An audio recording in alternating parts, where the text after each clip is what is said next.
Hello guys, welcome back to my channel. तो आज हम करेंगे श्रीमद् भागवत गीता का 14th चैप्टर। 1 से 13 मैं ऑलरेडी कर चुका हूँ, आप लिस्टेड वीडियोस के अंदर देख सकते हैं। और आज हम करते हैं 14th, देखते हैं इसमें क्या लिखा है। चलिए स्टार्ट करते हैं 14th chapter of Bhagavad Gita Hindi में।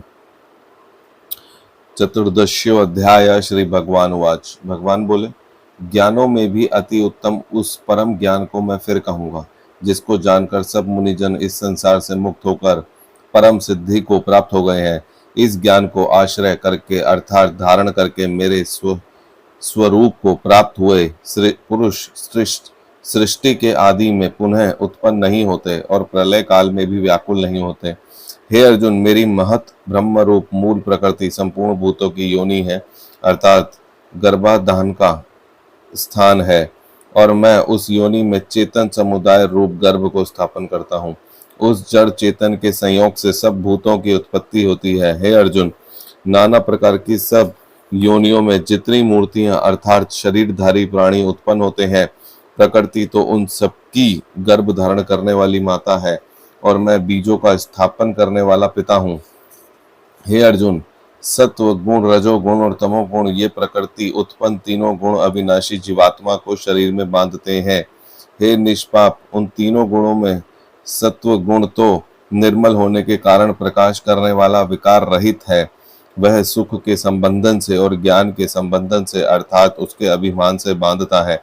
हे अर्जुन, राग रूप रजोगुण को कामना और आसक्ति से उत्पन्न जान, वह इस जीवात्मा को कर्मों के और उनके फल के संबंध से बांधता है। हे अर्जुन, सब देहाभिमानियों को मोहित करने वाला तमोगुण को तो अज्ञान से उत्पन्न जान, वह इस जीवात्मा को प्रमाद, आलस्य और निद्रा के द्वारा बांधता है।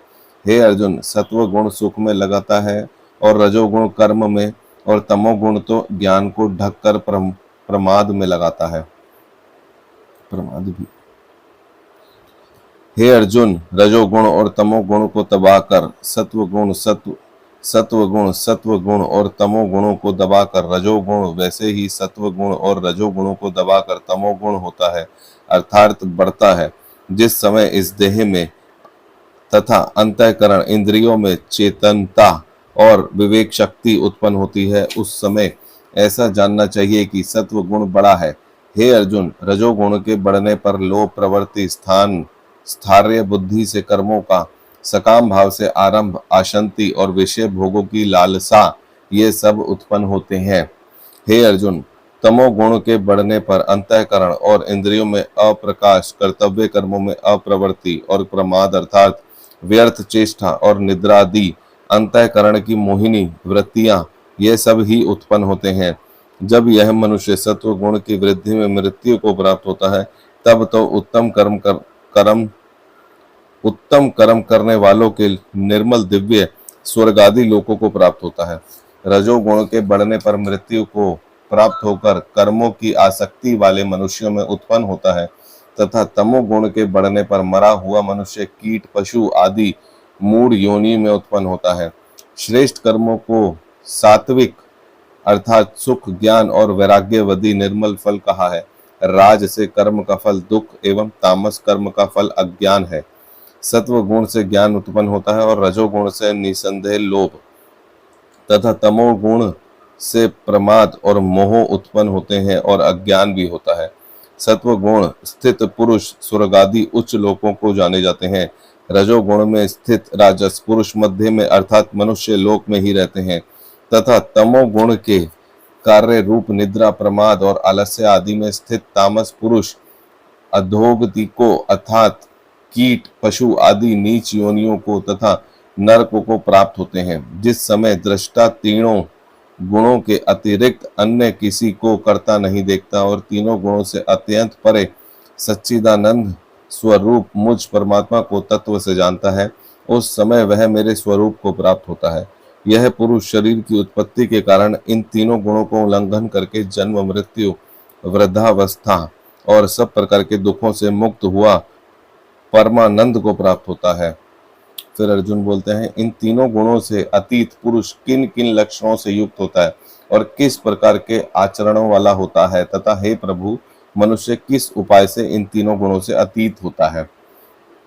फिर भगवान बताते हैं, हे अर्जुन, जो पुरुष सत्व गुण के कार्य रूप प्रकाश को और रजोगुण के कार्य रूप प्रवृत्ति को तथा तमोगुण के कार्य रूप मोह को भी ना हो, तो प्रवृत्त होने पर उनसे द्वेष करता है और ना निवृत्त होने पर उनकी आकांक्षा करता है।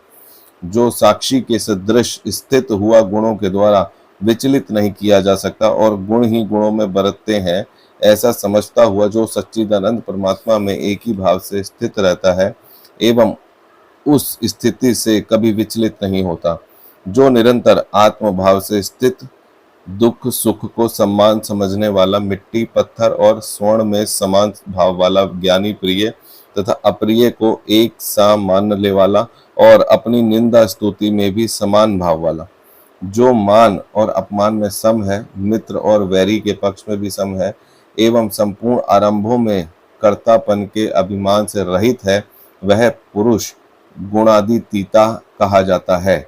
और जो पुरुष अभ्य विचारी भक्ति योग के द्वारा मुझको निरंतर भजता है, वह भी इन तीनों गुणों को भली भांति लांग कर सच्चिदानंद ब्रह्मा को प्राप्त होने के लिए योग्य बन जाता है, क्योंकि उस अविनाशी परमा ब्रह्म का, अमृत का तथा नित्य धर्म का और अखंड एक रस आनंद का आश्रय मैं हूँ। ओम तत्सदिति श्रीमद् भगवद गीता सुपनिषत्सु ब्रह्म विद्यायाम योग शास्त्र श्री कृष्ण अर्जुन संवादे गुण त्रय विभाग योगो नाम चतुर्दश्यो अध्याय।